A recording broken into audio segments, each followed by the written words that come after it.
Puntahan namin yung sinasabing cobra. I-rescue natin.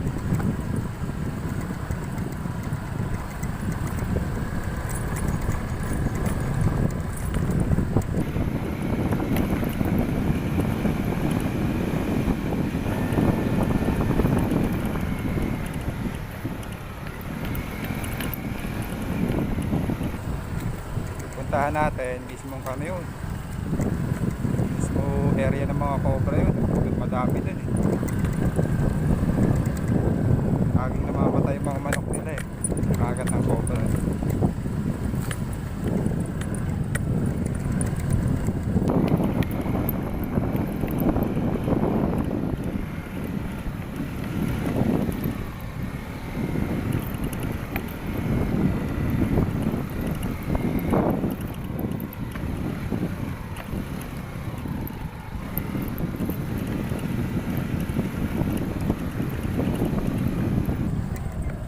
Video mo pa. Huwag mo sama ako ha. Tutok lang ha. Asa para. Huwag mo.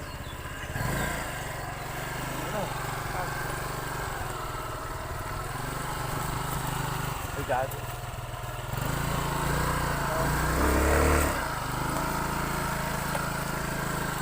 Bawid na kami ng ito. Good pa ako. Sayo na ulit. Pre, sakay ka na pre.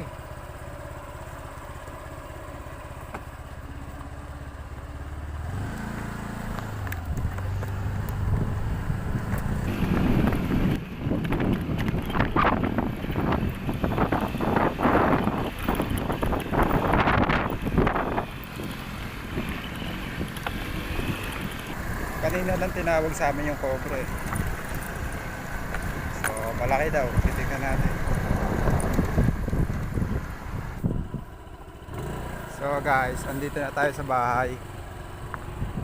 Bahay na may cobra daw eh. Re-rescue natin. Sakto, dito si tatay. Ah, sa'yo cobra tay. Yung cobra.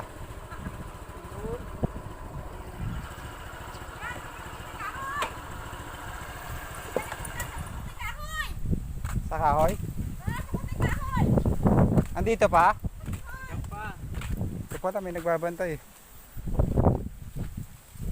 So guys, nabuti natin dito yung cobra.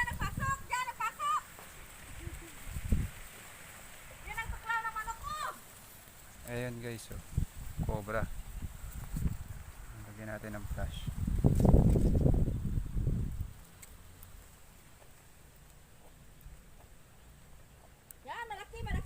Asa malit siyang punso. Malapit lang siya sa bahay.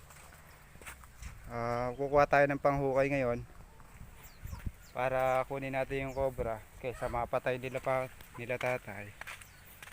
Kahit meron kayong panghukay. Kuha ka doon, kuha ka doon. Saan po? Kulang yan eh. Sa loob. Ito yung bahay nila tatay, 3 beses na daw ito pinasok ng cobra eh. Kasi yung lugar na to makobra talaga. Ito pala, huhukayin natin yung cobra.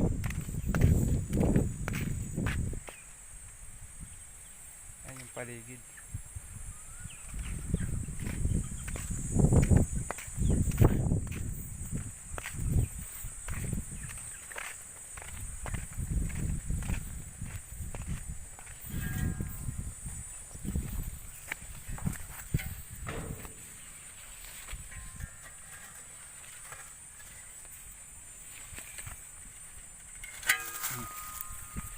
Dito agad eh. Hindi malalim yung punso, no?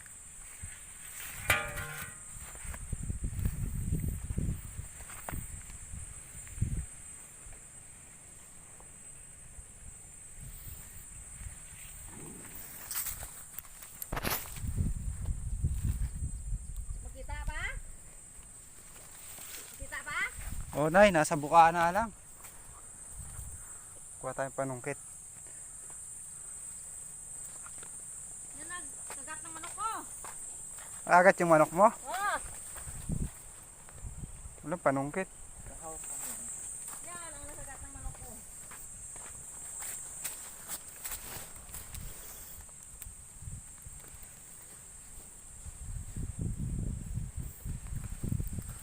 Oh guys. Ayun yung lungga niya, malawak. Bahay ba no? Hindi siya umaalis eh.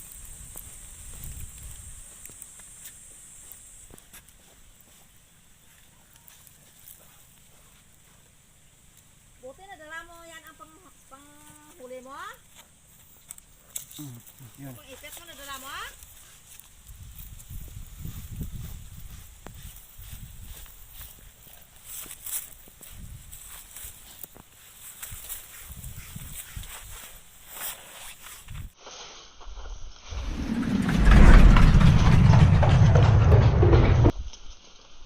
Guys, nakuha na natin yung cobra.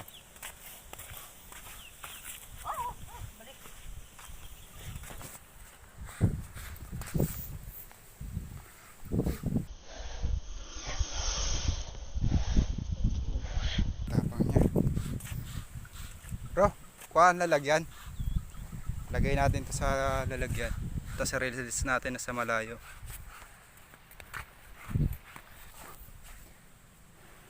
Ayan. Huwag niyo po akong gagayahin guys kasi matagal na akong snake handler. Sanay ako sa mga cobra eh. Madami akong cobra eh. Joke lang.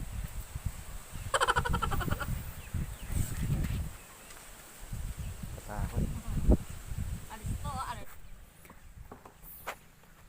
Na ilang beses na napatay yung manok mo ng cobra? Ang dami. Isa. Isa sa kapitbahay, madami. Kapitbahay, dalawa. Nagalimlim din. Sa akin, nagalimlim din. Doon sa kapitbahay, sa ilalim ng bahay nila, yung may nakita nga kubra doon. Dalawa. So mga Sayang yung mga itlog. tropa, sabi nila, mga manok daw nila dito laging inaatake ng cobra. Kasi yung mga manok nila naglilimlim sa masukal, sa madamo. Ilalim ng bahay, walang pugat. So yung pugad ng manok, kakainin ng cobra yung itlog. Pag kinain ng cobra yung itlog, tapos magkikita yung cobra at inahin. Kagatin yung inahin ng cobra, mamamatay. Ang paborito kasing pagkain ng cobra eh palaka, daga, sisiw, tapos itlog ng manok. So yung inahin, papatayin niya lang yun. Meron na din dito namatay dati sa cobra eh, naapakan eh. Ito ang kinakatakutan dito. Dito naman sa atin, venomous snake, cobra lang ang pinakamarami. Pangkaraniwan cobra. Tsaka coral snake. Iba pa yung coral snake sa sa dagat. Mabilis din sila magparami. Kadalasan itlog nila maabot ng 28 pieces. 28 piraso. Mamaya ipapakita ko sa inyo yung mga lugar dito ng cobra, no. Share ko sa inyo. Pupuntahan natin yung mga lungga. So guys, mamaya na lang ulit. Papakita ko rin sa inyo kung saan ako nagre-release ng cobra. Dun sa walang bahay. Dito na tayo pre. Mga pre. Ayan. Yung kawayan na yan. Diyan natin i-release tong cobra. So, tara. Bigyan mo, buddy. Ito lang.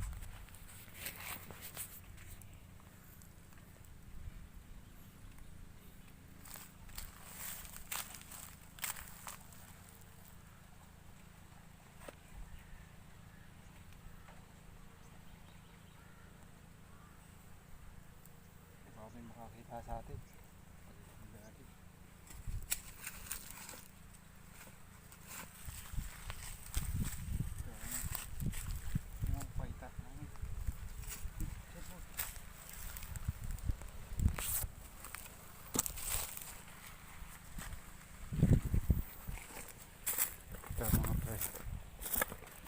Diyan natin siya i-release.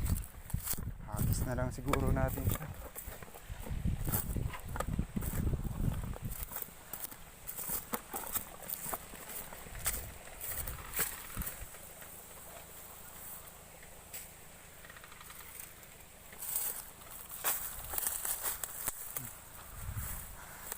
Buhay ka ng normal, friend. Tinig ang kawayan niya. Sige na.